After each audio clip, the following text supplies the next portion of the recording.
Alright, this is what the deck looks like now after another 4 2-mans of testing and tweaking during each one. So I'll go ahead and walk you through what I figured out by testing a bit more.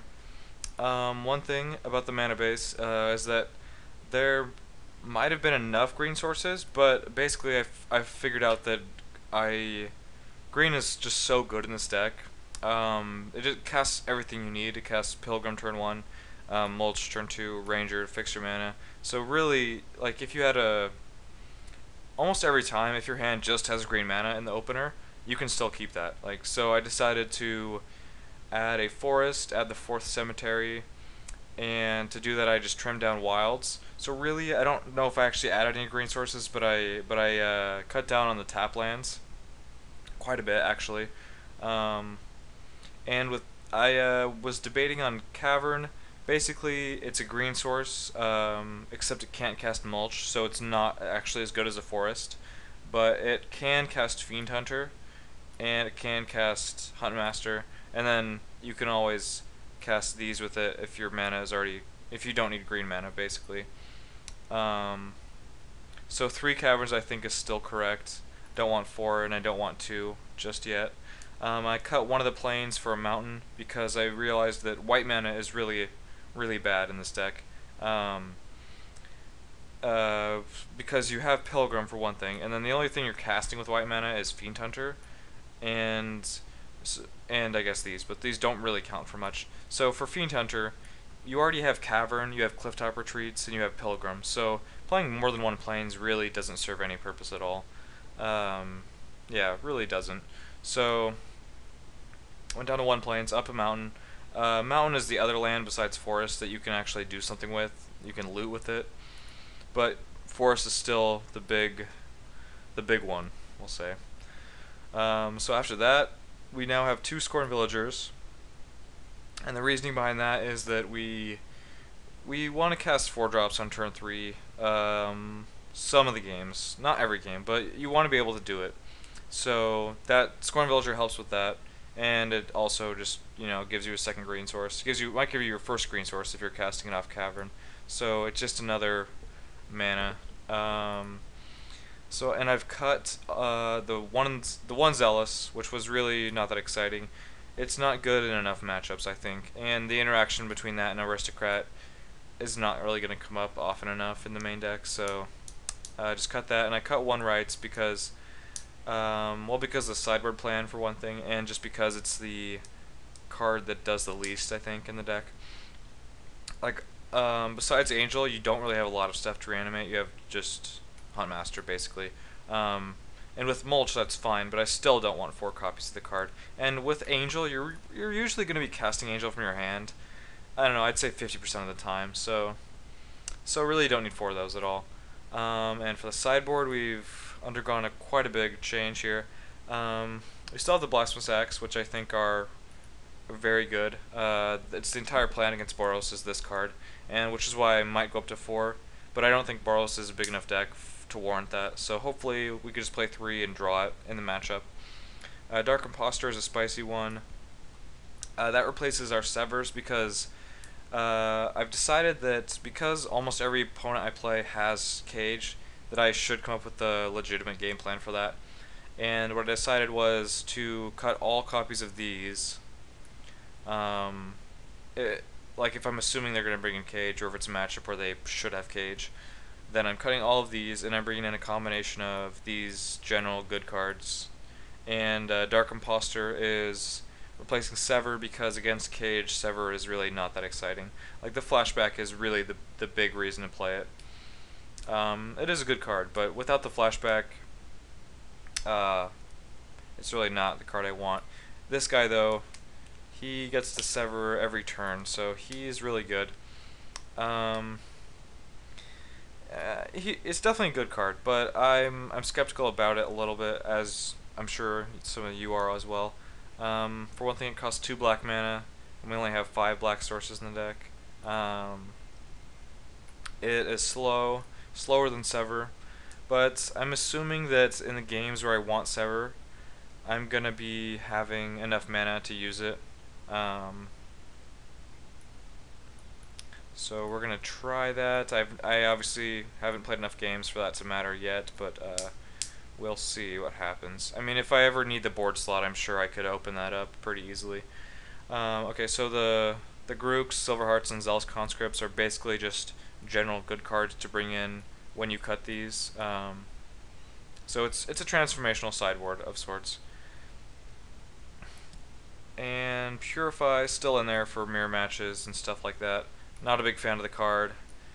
Once again, if I need the room, then I'll probably cut that, but right now I don't. So before I move on to the next deck, I'm gonna do one more 2-man. See if I can improve anything else. And then after that, I'll probably play, well, I want to say Boros, because this deck is basically now a Silverheart deck, just it's not game 1. So I kind of am trying to consider this my best Silverheart deck, so I don't know why I would play a different one. So I'd want to try Boros after this, I think. Alright, on the draw looks fine. Playing against somebody that that I know. Okay, yeah, turn 2 Ranger. Or no. I felt like I had a Pilgrim for some reason. Okay, well, not turn 2ing a Ranger then. Well, that hand would have been a lot better with the Pilgrim. Okay, this is probably going to be bad for me. Yeah, this deck is really powerful, actually, it turns out.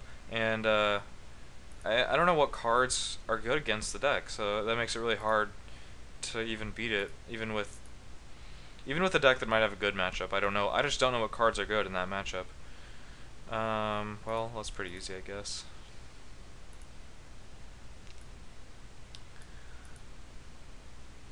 Yeah, and this matchup is also not good. Like, this is unbeatable. There's a lot of things they have that are just unbeatable, and I don't even know what cards can stop them. Like, nothing can stop this except for Blasphemous Act. And to even cast that, I'm like miles away from casting it. And when I do, it'll be post board to begin with, and they'll have counterspells. So it just seems impossible. Yeah, like game 1's hard enough. When they bring in Dissipates, I don't know what I'm gonna do. Yeah, just don't know. Ranger. Actually, I'm probably better off mulching and looting, or mulching and pilgriming. Probably played my land too fast. Didn't need to play my land yet. But yeah, mulching. Like, bringing back the angel here doesn't even help me. I don't know. Nothing can help me here. I really have no outs, so I don't really know. My game plan doesn't matter. But if I actually had a chance, I'd probably mulch and pilgrim or looting. Well, I guess I have to decide before the mulch resolves. So we'll go with mulch pilgrim.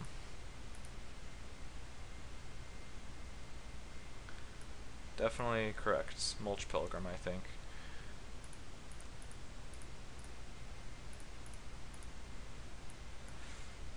I don't know if this deck is really as good as it seems. Why am I not considering it? That's a good question.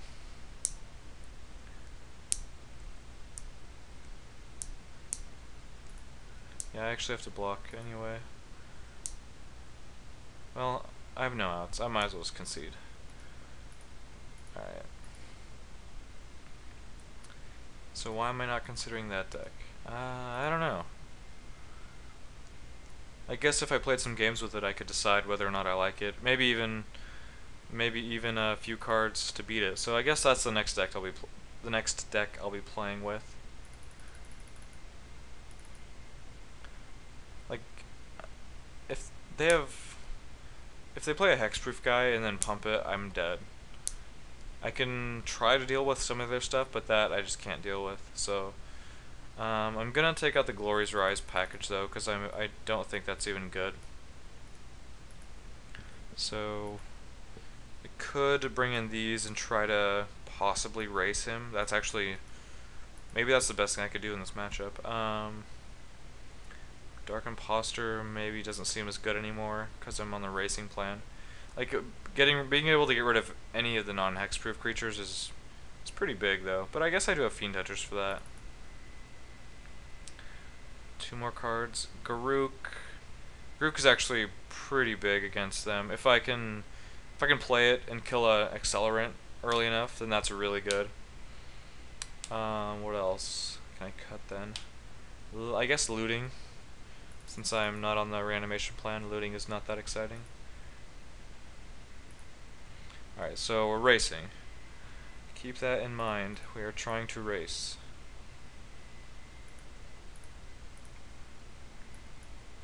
So we're gonna go turn 3 Garruk or Aristocrat, and that's pretty strong. Okay, maybe we don't have to race now, but we probably still will. Like we can always, I guess with this and this even, we can Blasphemous Act and not lose anything really. All right, okay, well I can probably beat that. Let's see, I think Mountain is definitely the land I want here.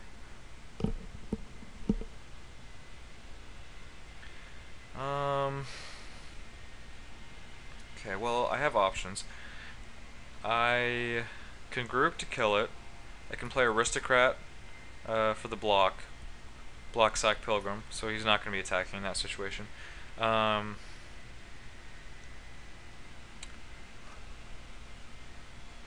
Garruk to kill it might just... Well, actually, they both have a lot of merits here.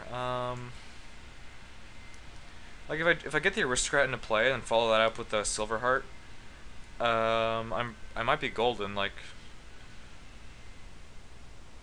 so maybe I should just do that.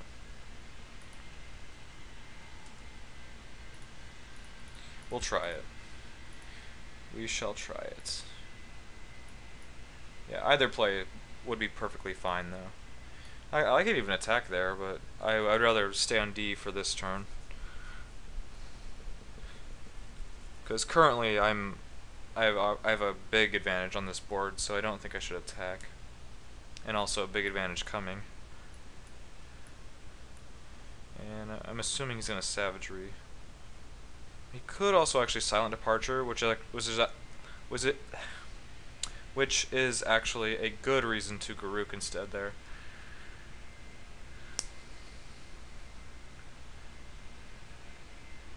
Let's see, so Silverheart beat for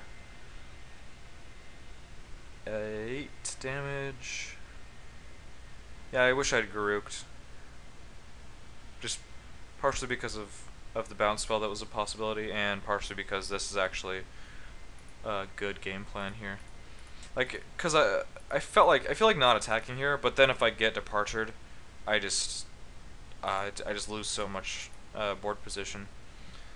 Maybe if he departures, could I just Blasphemous Act? Let's see, could I do that? 1, 2, well, let's see, 3 creatures in play, 6 mana. Yeah, I could do that. And the best case scenario would be him bouncing this, because I could save this from the act. Yeah, we're gonna stay on D. We have board position still, and we have a game plan for the Silent Departure. So okay. And if he plays Silverheart, then this also works out really well for me, which is exactly what happened. Okay. So I guess I stand by everything I've done so far. It's all been reasonable. So this costs 4 mana, so no Garruk.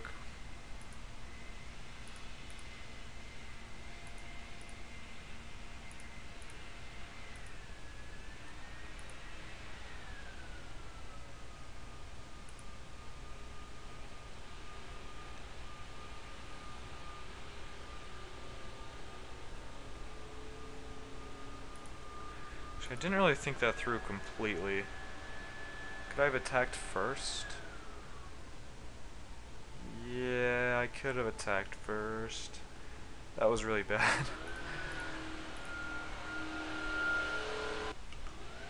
Okay, took that one down. I think we might have found a game plan for this matchup that's actually reasonable. I mean, I would definitely like to test this matchup a lot to know for sure. And don't know if that'll be an option, but could bring in conscripts too.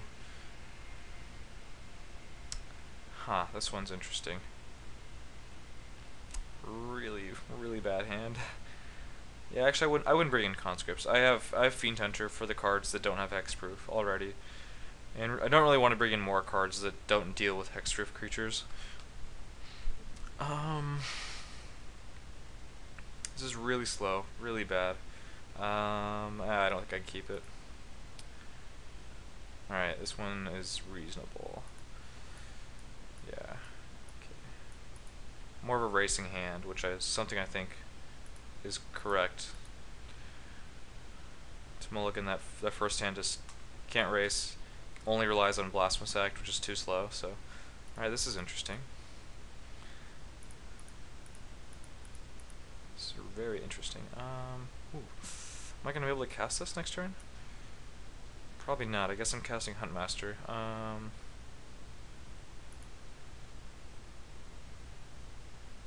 Let's see. To cast Huntmaster, I have to search up a mountain.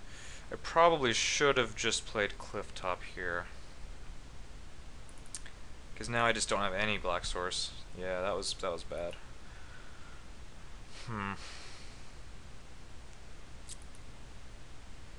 Actually, I also should have gotten a plains, I think. Yeah, pretty sure. Alright, well, Lewis plays. Probably not going to cost me, well, until I can't cast this card.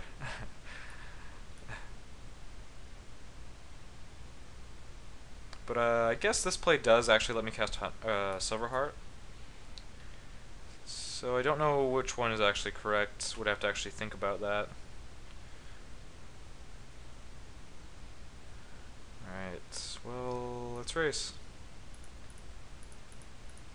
Yeah, see, Aristocrat actually does something in this situation. Though if he has Silent Departure, then it doesn't. Gotta think about the departure. Well, it's not really a big deal if he bounces the wolf, but yeah, just targeting Huntmaster is just better. It's much better for me if he has to bounce Huntmaster. Feeling a Dread, that's it's pretty good. I'm very, very close to being dead. I might just be dead.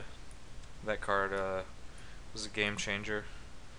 And he's playing Borderline Ranger. That's interesting. I have to say that I'm okay with that, because I'm a big fan of the card. Okay, so no ways to deal with Geist, no ways to block flyers, and he has Feeling a Dread. So, I guess I'm super dead. Yep, super dead.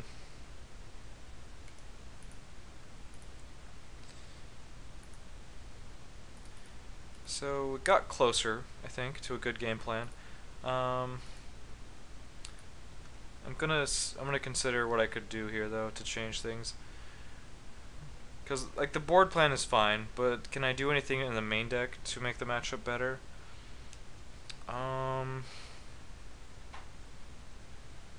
No, really no, I can't. I can maybe change my game plan main deck. Aristocrat is really important. Well, it really just depends on what he has, because it's different if he has Stalker Savagery. The only way I could beat that is by racing or with Blasphemous Act. So game one, neither of those are really an option. I can't race that game one, and I can't Blasphemous Act. So I just lose to that. But other things, like I can come up with a game plan, depending on the situation, that actually has a chance. So nothing changes here. Alright, I guess I'm moving on to that deck now.